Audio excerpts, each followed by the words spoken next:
main idea he suggested that he's not in the same opinion with the psychiatrist, that it's not a psychological issue which led to this conflict. He wants to focus on what made the conflict happen in the beginning between these two parties in Rwanda.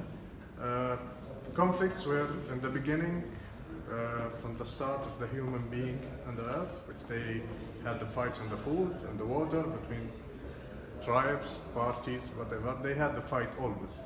It's not something happened later. All these conflicts which happening in Africa and third world countries is based on he's blaming the West governments or the West decision makers, which they are trying to get the natural resources of these countries. Africa is one of the biggest natural resources in the whole world right now.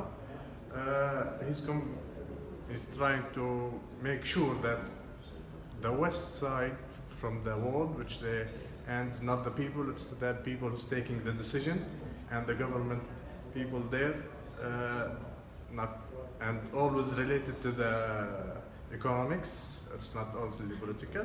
They're trying to get the natural resources by any way, creating conflicts, creating wars, any one of them.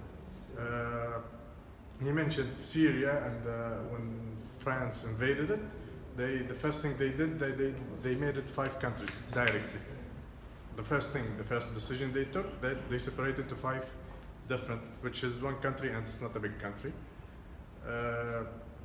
Also, what he's mentioning, that they are creating the conflicts by making religious parties in each area and start the conflict between them, and they can control them anyway, whatever the big part who's using all these people, but there is some guy who's creating, or some community who's higher community in the West world, they are using these people to spread these people and creating conflicts, which we have seen here in this film.